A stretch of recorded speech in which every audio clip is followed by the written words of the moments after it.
Uma adolescente de 15 anos é levada ao consultório pelos pais devido à perda de peso acentuada nos últimos 6 meses. A mãe relata que a paciente começou a evitar carboidratos e gorduras e pratica exercícios físicos excessivamente. A jovem admite que se sente gorda, apesar de estar visivelmente magra. Então, a gente tem aqui perda de peso intencional, evitando alimentação, fazendo exercício. E ainda temos mais um dado. Ela se sente gorda, apesar de estar magra. Então, a gente tem aquela distorção da percepção corporal. No exame físico, a gente pega um peso de 36 quilos, o percentil é menor que o 5 para a idade, aí tem a altura dela que é 58. O importante para a gente é o índice de massa corporal. Qual a relação daquele peso para aquela altura? E o IMC dela está 14,4. Pressão arterial de 90 por 60, adequada, mais para baixinha, mas adequada ainda. Frequência cardíaca de 48, baixa. Pele seca. Lanugo presente nos braços, aqueles pelinhos assim que aparecem, tipo, fica mais peludinho. Considerando o caso apresentado, nós temos. Pergunta 1. Quais são os critérios diagnósticos para anorexia nervosa segundo o DSM-5?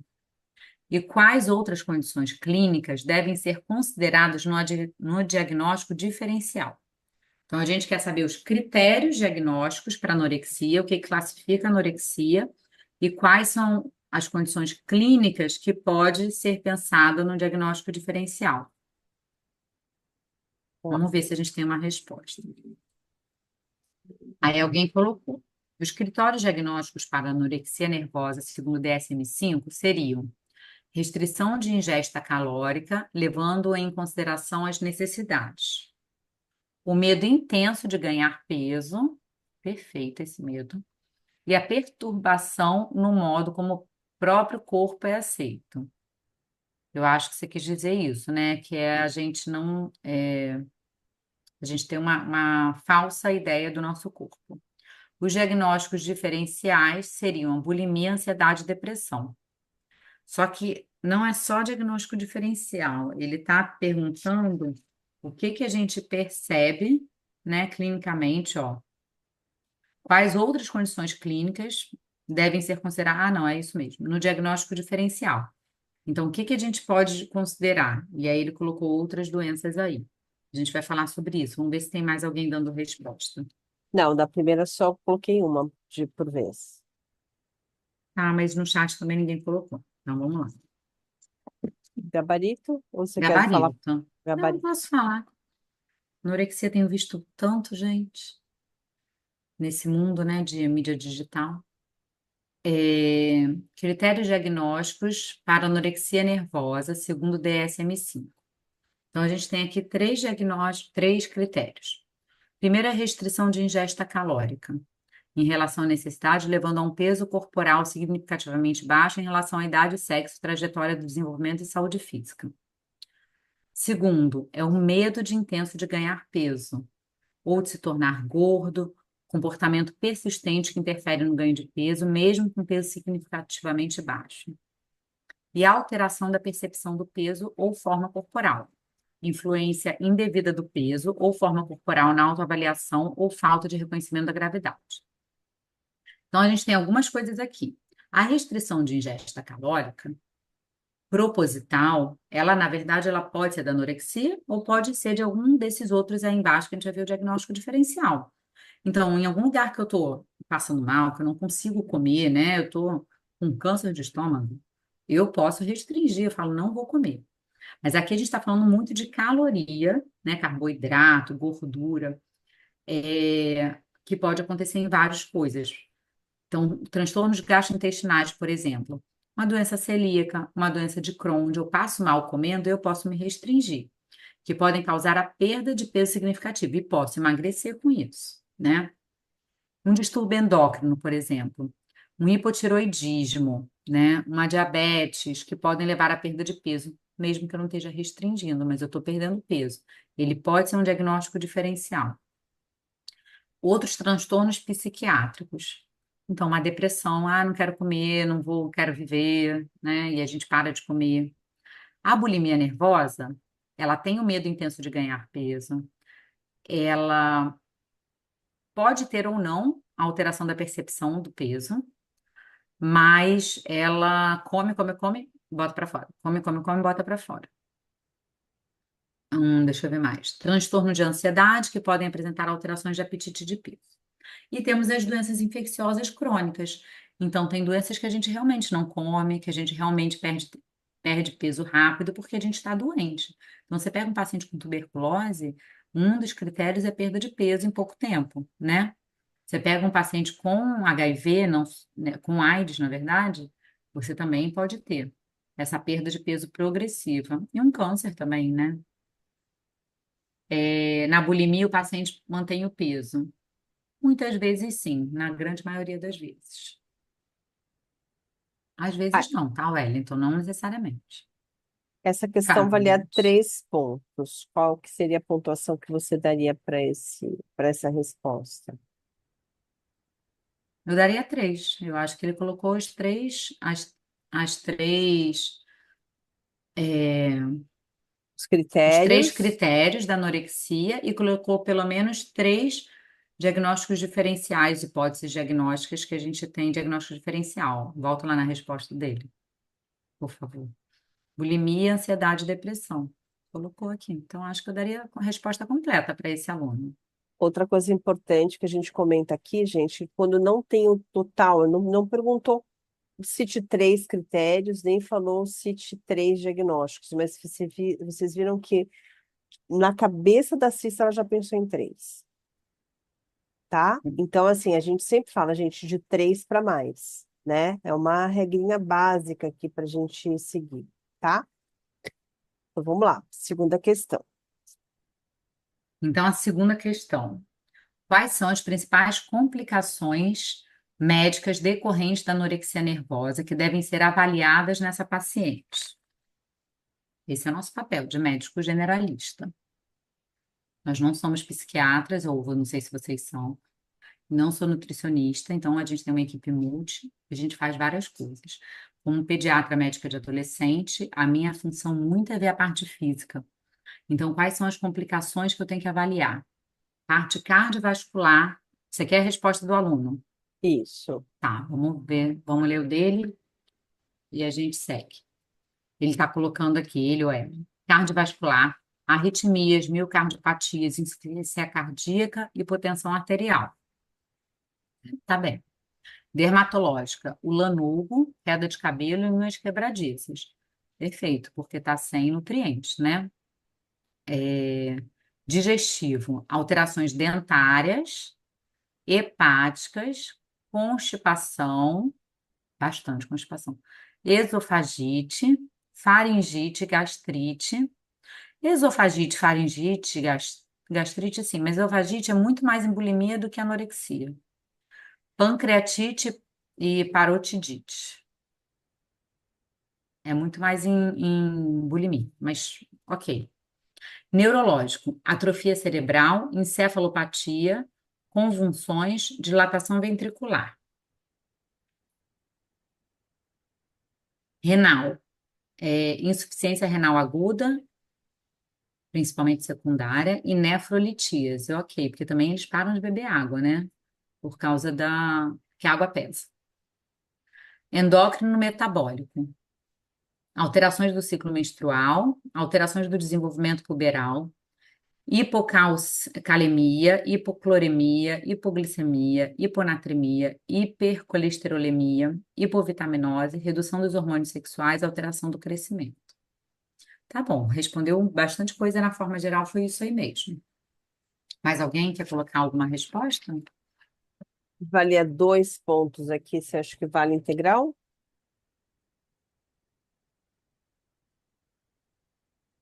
Ele falou mais de um sistema cardiovascular, dermatológico, digestivo, neurológico, mais ou menos renal e endocrinometabólico. Eu daria. Eu sou boazinha, né, Beth? Eu sou mais boazinha, eu acho que foi Tem que ser bem. carrasquenta igual o INEP, Pois hein? é, pois é. Ó, o nosso gabarito está na tela.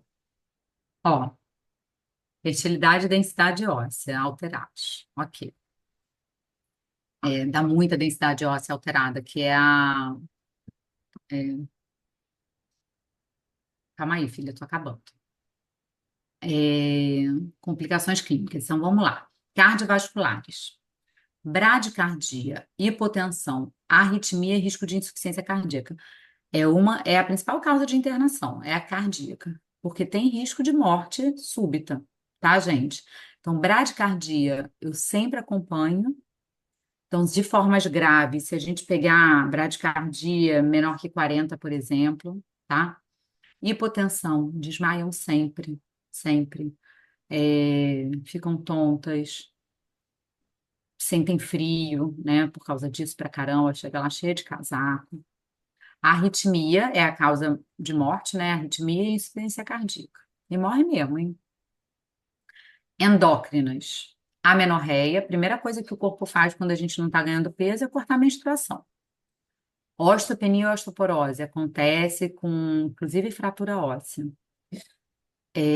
devido à deficiência estrogênica e desnutrição. Então, tanto pela desnutrição quanto o hormônio que vai ficando baixo.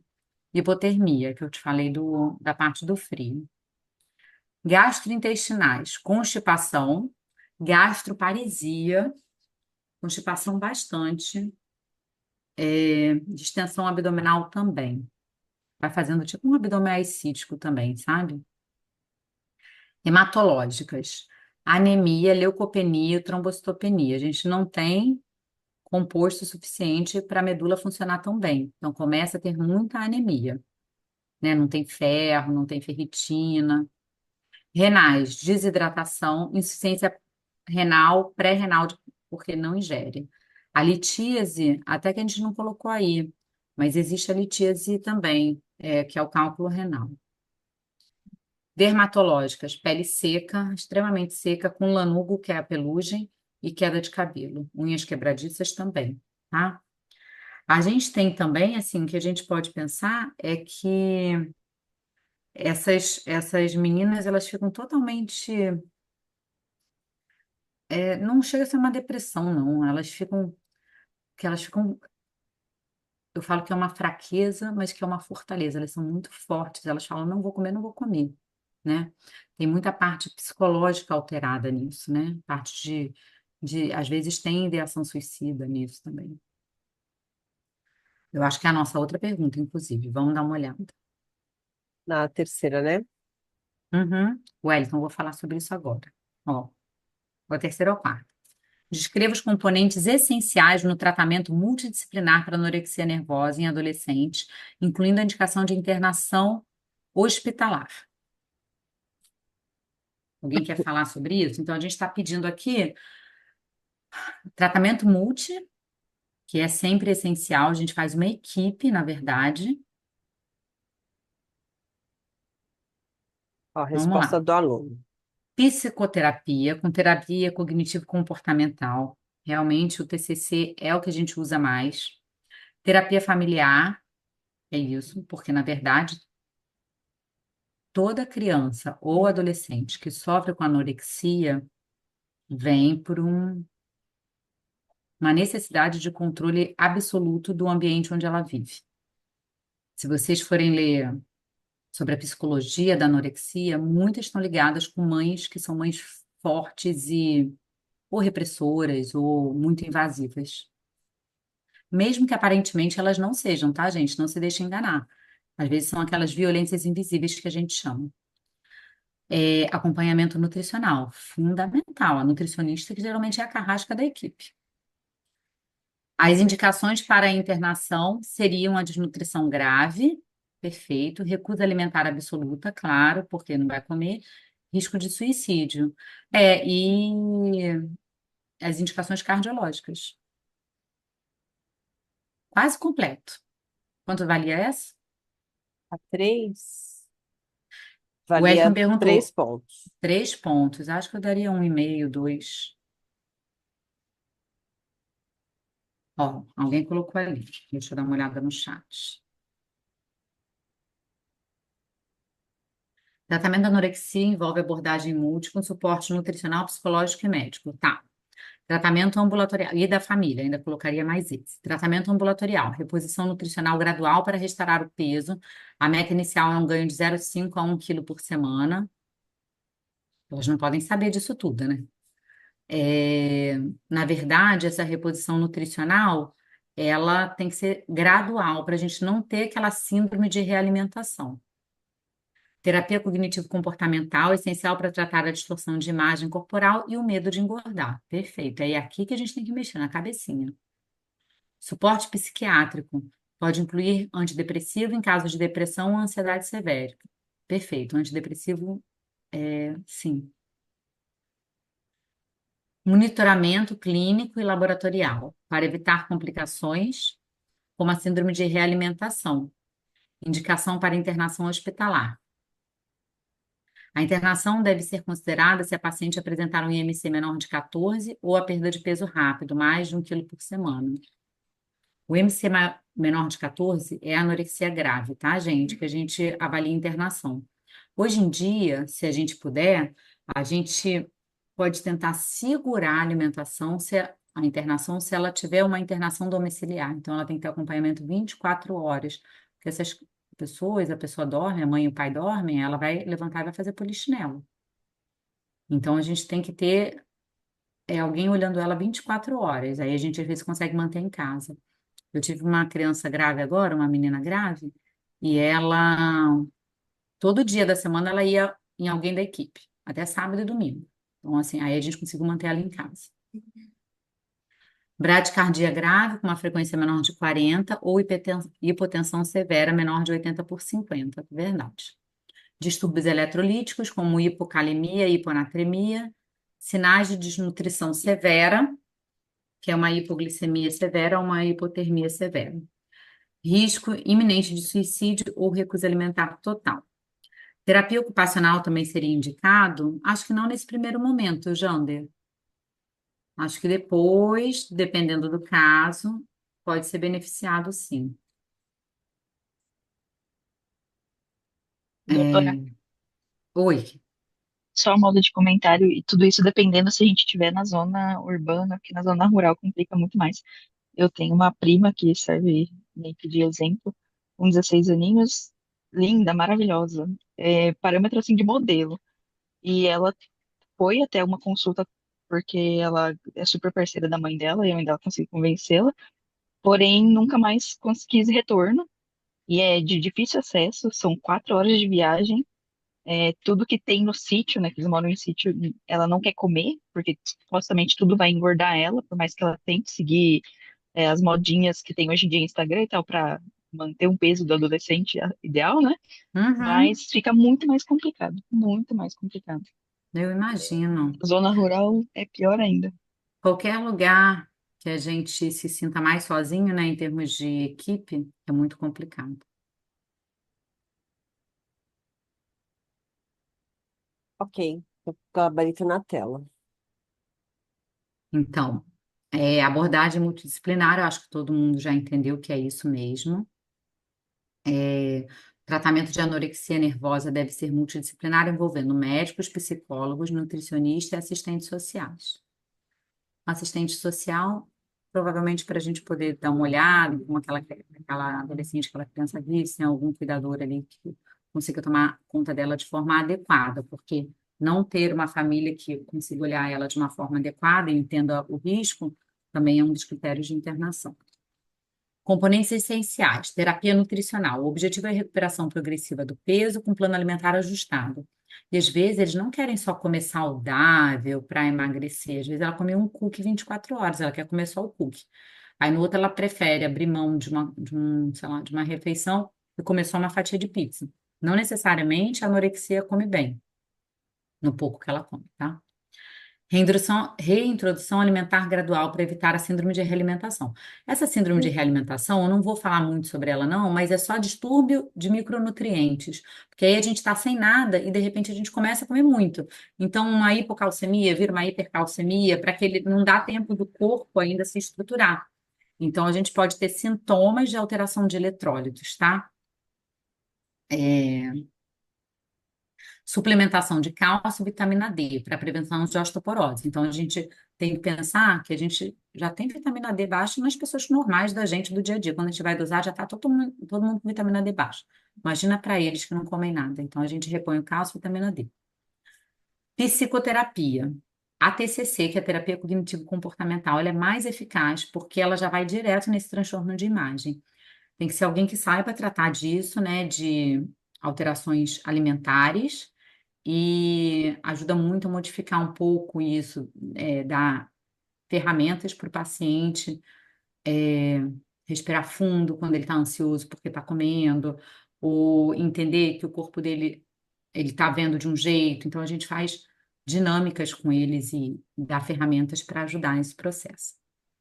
Terapia familiar é essencial, especialmente em adolescentes. A terapia familiar é mandatória, sabe? Porque sem a família, essa adolescente para sair dali é muito difícil. E, na maioria dos casos, ela entrou nisso com um padrão disfuncional familiar. Acompanhamento médico, mesmo que a gente não veja isso visivelmente de cara, tá? Acompanhamento médico. Ele não fala aqui do psiquiatra, mas o psiquiatra é muito importante, porque muitas vezes a gente faz medicação também. Avaliação cardiovascular, metabólica e psiquiátrica. Ah, fala aqui, ó, psiquiátrica contínua, tinha lido rápido.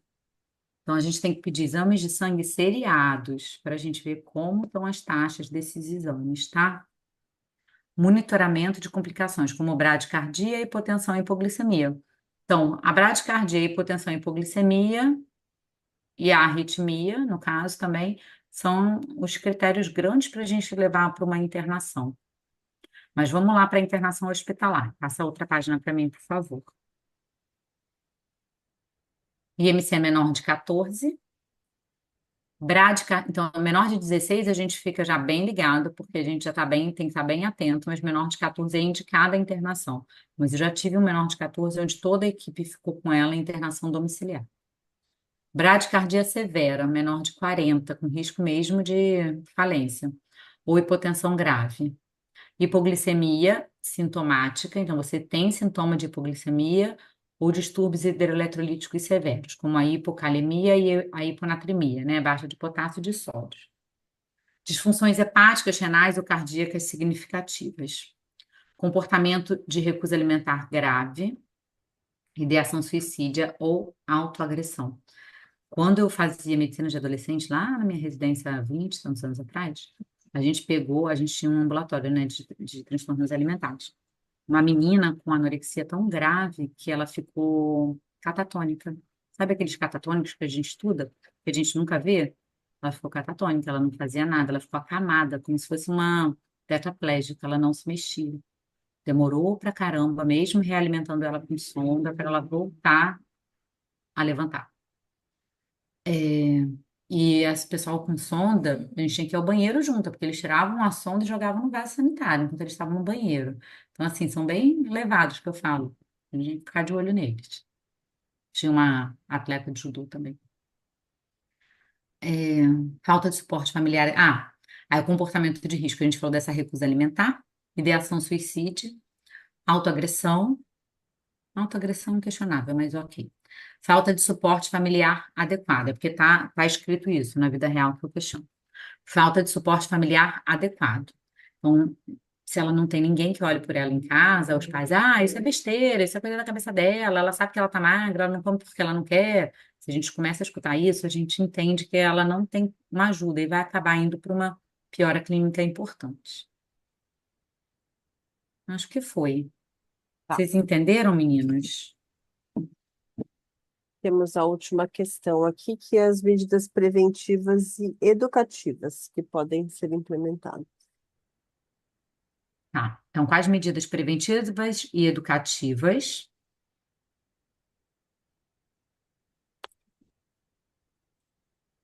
Prevenção.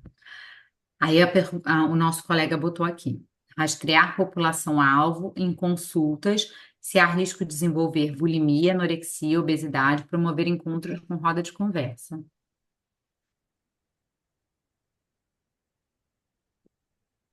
É uma parte. Mais alguém quer falar? Da onde vocês acham que vem o grande caso de comparação de corpos hoje em dia com os corpos ideais das mídias sociais? Então, a gente não pode falar desse assunto sem a gente falar em telas, em uso danoso de redes sociais. E como é que é o nome daquele negócio que é da tela, que vai levando a gente para os lugares? O negócio que acontece na tela, que vai levando a gente para onde a gente procura, né? Ai, gente, me ajuda aí. Tá bom. Algoritmo. O algoritmo, ele vai te levar para aquilo. O abençoado lá do dono das redes sociais, que falou que agora, né, quando o Trump assumiu, que ele vai diminuir a varredura de crimes e de vídeos impróprios no Instagram e no TikTok, ele quer dizer o quê? Esses vídeos que ensinam a você ser anoréxica, ensinam como é bonito ser anoréxico, ensinam as armas de uma bulimia, de uma anorexia, de um transtorno alimentar grave ou até de um suicídio, eles não vão ter mais leis, eles vão poder aparecer, tá? Então foi isso que ele quis dizer e o pediatra se preocupa muito com isso. Ó, alguém escreveu no chat, vamos ler o amiguinho do chat, deixa eu ver. Neilton tá demais, Neilton, tô gostando. A prevenção dos transtornos alimentares em adolescentes deve envolver ações como educação e conscientização, promover a autoaceitação corporal e uma visão positiva da diversidade dos corpos. Então, quando eu vejo nas novelas, quando eu vejo nas mídias, quando eu vejo nas propagandas, nas revistas, corpos diversos, que é a nossa realidade verdadeira, promovo mais a autoaceitação. Ensinar sobre os perigos das dietas restritivas e da obsessão por magreza. Sim, mas mais ainda, é desde pequenininha, da introdução alimentar, a gente falar sobre saúde, que alimentação significa saúde e não peso. Eu quero comer saudável e fazer exercício, quero comer saudável e fazer exercício.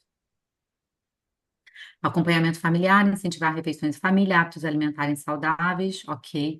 Evitar comentários sobre peso e dietas na frente de adolescentes.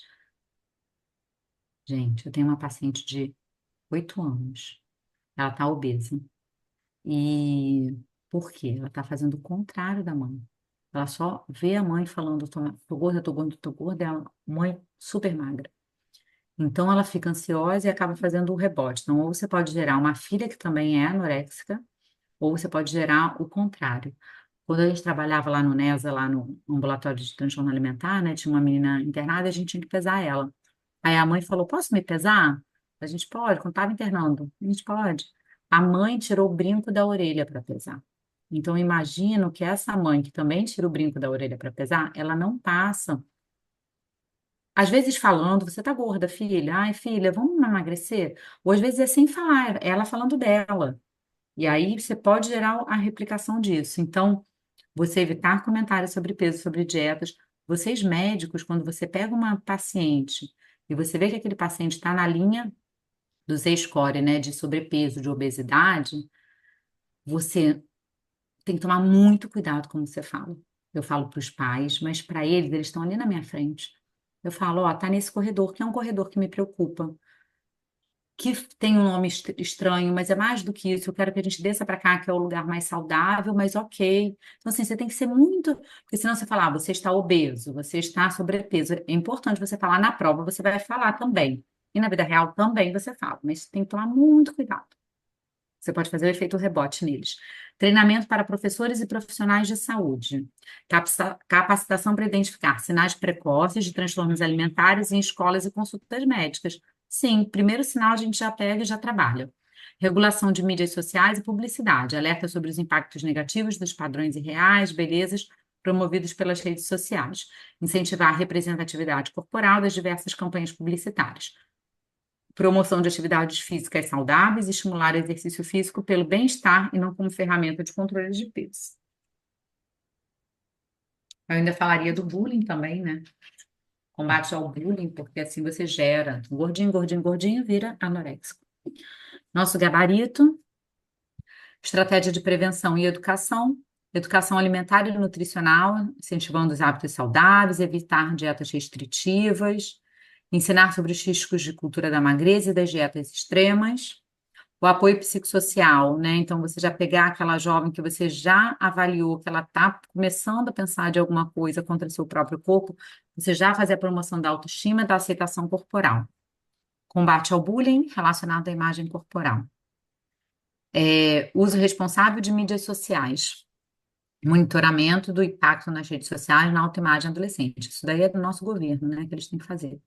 Incentivo também, né? E dos pais e dos cuidadores. Incentivo a conteúdos que promovam corpos saudáveis, diversidade e padrões estéticos. Orientação aos pais e escolas para estimular um ambiente familiar e escolar positivo. Autoaceitação, alimentação equilibrada. Identificar sinais precoces de transtornos alimentares para uma intervenção rápida. Tem muitos que os pais até ficam, ai, que legal você está emagrecendo, ai, que legal, que legal, que legal, e caramba, você está emagrecendo demais. Então, no início, os pais até ficam felizes com aquele processo, e aí depois ficam preocupados, né? Então, você tem que identificar, mas está emagrecendo por quê? A troco de quê e como, né?